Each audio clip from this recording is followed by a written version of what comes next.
Sexual orientation isn't a choice. However, in my case, I'm wondering if my father had a hand in my development and the pursuit of wanting a male child.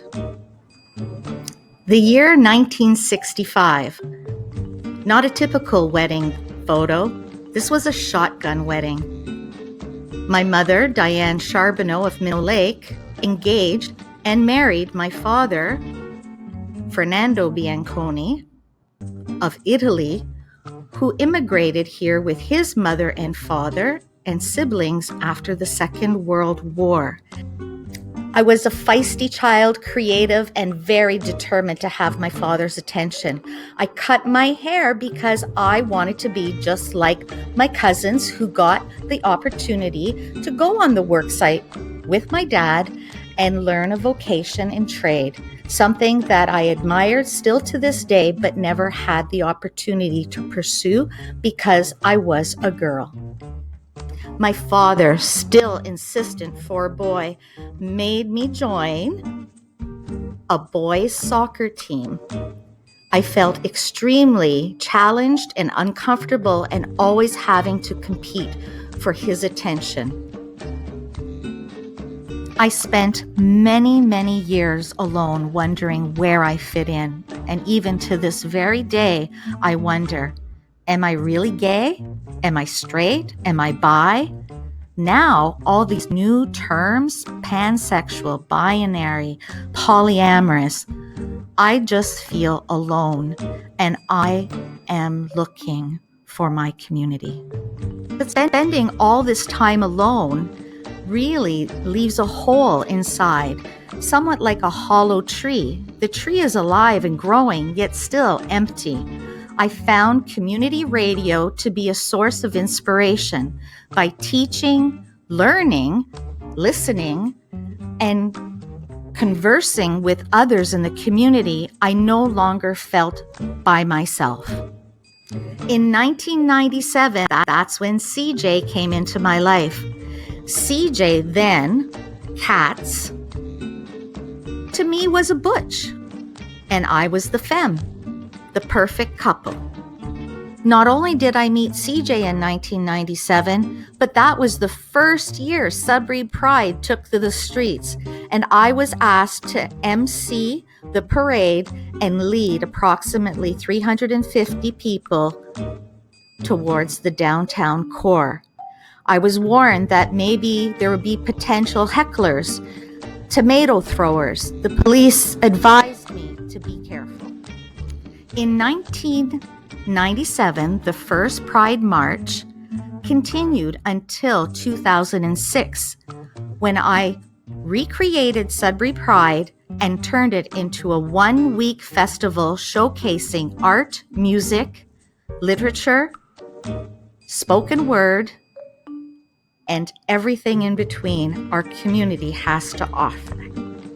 Although it was instilled in me that a boy was very desperately wanted in my family, it's hard to change your gender to please one parent. However, I took this opportunity to learn about myself and to be comfortable in my own skin. I really personally believe labels belong on soup cans, and therefore I think of myself as more spiritual than any gender. I like boys and girls.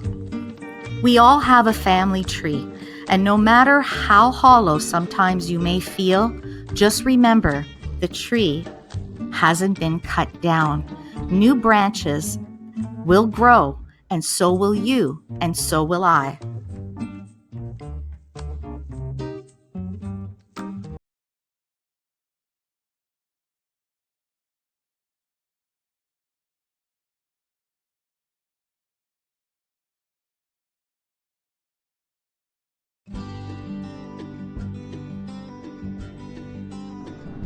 I like to look at guys. I was 17 when I uttered those words. My stepfather had responded that that was okay, and that he had looked at guys too. But then I reiterated, no, I like to look at guys. I like guys. and I had said it for the first time aloud, not making eye contact with anybody there. And thus with this exchange, while my mom, sister, and grandparents were present, I came out. I expressed the desire I had long held a secret. This came about as a sort of intervention for my sister and I, because we had been becoming very withdrawn and distant. This was also cause for concern, because of a first suicide attempt at the age of 13. I've always tended to be a fairly introverted person. As far as I can remember, my mother had been a big fan of music, and she played it often as we were kids. It's something that has been instilled in me throughout my life. So, often to escape, I would, and still do, put on my headphones and lose myself to some of my favorite music. I have also always had a high interest in TV and film. I had often combined the two, rocking back and forth and fantasizing while I listened to my tunes, incorporating myself within those universes. My parents would try to get me out of that state of mind, however. As a family, we would occasionally go out to a movie or swimming at the pool. More often, though, we would have a movie and or game night at home. We also often went camping during the summer. My parents also encouraged my sister and I to be more social and had us join the junior baseball league. I think I also recall attending a karate class in my youth. As much as they tried, however, to no avail, my interest was very low and my anxiety grew. During high school, after I had come out to my family, my mother had heard about a 2S LGBTQ+ youth group at Access AIDS. My parents brought me to the agency where we were introduced to the co-facilitator who informed me about the youth group and had encouraged me to attend. After attending the youth group for a period of time, post my high school graduation, I decided to come out to most of my childhood friends whom I'd been friends with from 2nd or 3rd grade up through high school graduation. Though the ones I had told seemed to be initially accepting, soon thereafter there was no contact between us. Thankfully, though, through the youth program, I was able to meet other people in my community and maintain some of those friendships. Being a big enthusiast of arts, especially of the performing variety, I finished up my secondary school education with a year at Sudbury Secondary High School, where I had enrolled in music and drama. While at Sudbury Secondary High School, I auditioned and was offered a role in the chorus of the musical stage production of Les Miserables. In the midst of a looming separation between my parents, I found solace, comfort, and camaraderie in that production. I had not missed a performance nor even a rehearsal. During my enrollment in the music program at Cambrian College, I joined the choir. And luckily, through choir, which I enjoyed very much, and through the program itself, I made a couple of good friends. During these periods of my life, I looked forward to these meetings, these rehearsals, and these performances, as they helped me live one day more.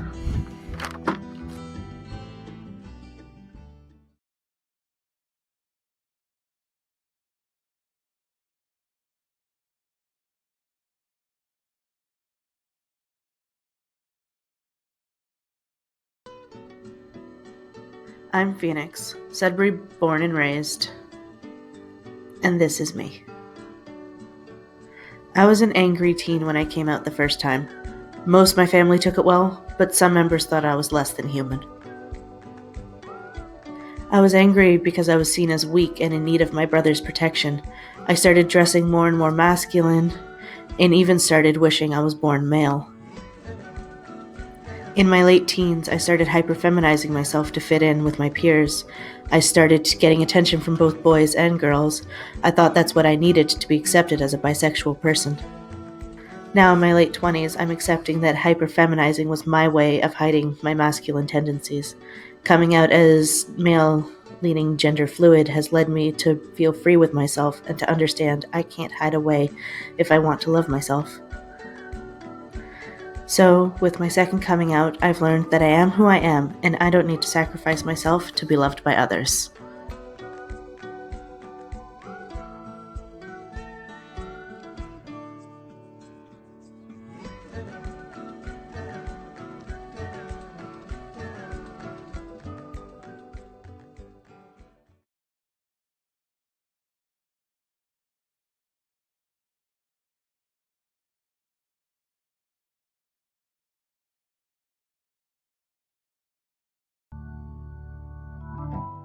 It's been a journey. 1990, Montreal, Quebec. Moved to Windsor, Ontario, then grew up most of my life in Leamington, Ontario, tomato capital and most southernest tip of Ontario.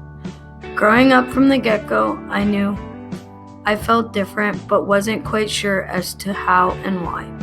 Childhood years, when I would be with my cousins, I would always run around claiming I was a boy and didn't want to conform to playing with Barbies.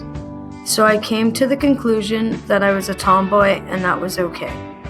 The public school I attended provided the opportunity to express myself through music and sports, so this is where I focused my energy. Especially with being and growing in a small town, I was grade 6 when I attempted to come out to my peers, because I didn't have any interest for male classmates, instead a female peer. That was a complete fail, since no one in my grade was out, and so I secluded myself in expressing who I truly was. High school came around and already had the coming out stigma, so in turn I got bullied. Got picked on, so I strived in more individual sports and activities. Track, 100-meter hurdles, swim team, badminton, and music. Music was my avenue to express myself, instead of lashing out towards other people and being hurt by all the bullying. Sticking to helping with the family restaurant and just surviving through high school, I told myself, college will be better. Just get through these years. In high school, I tried to express to my mom that I was lesbian, and was told, if I am, then I would be disowned. So again, went back into the closet. My first year in college, I decided to take pre-nursing, office administration. I knew then I wanted to help people and share my insight and positive light. During college, I decided to make the change and break out of my shell. This space and chapter is different. I have more freedom to express myself. However, in the first few years, I felt the main campus wasn't for me. Similar faces from my hometown end up going, and so this wasn't the right change I was seeking. So I chose to switch campuses and moved to Chatham, Ontario to further my education. During first year of nursing, I had a death in our family. My gungung had passed. On March break from school, when he was sick, I took the main pillar in advocating for his health needs, as I was becoming educated in healthcare. This sealed the deal. I wanted to help people overcome the difficult hurdles in life. My gungung was also my first acceptance of coming out. That final week, he expressed and voiced that he really knew I was different, and accepted and okay in his books. When my gungung passed, I was devastated. He's my guardian angel, honorable, and always has my back. It had a huge impact. Mental health started to increase, failed a mandatory class. To cope at this campus, I sought out counseling and avenues to properly express what I was feeling. Student government, LGBTQ groups, varsity badminton, and culture. I felt safe and open, but something was still missing. College Gala came around, and this is when I finally mustered the courage to finally reattempt to come out to my mom. Surprisingly, this time I got through and was successful. It was emotional, but allowed our bond to finally grow. I did a lot of reflection and decided I wasn't done learning. I wanted to keep going. I'm determined. So I talked to the dean to help figure out a plan to graduate not only 1, but 2 programs, PSW and nursing, before the age of 25. College was over and the workforce doing what I love, helping and caring for people.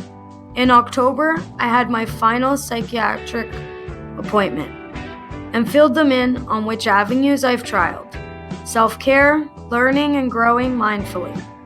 By the end of the session, they told me, "You don't have any more diagnoses.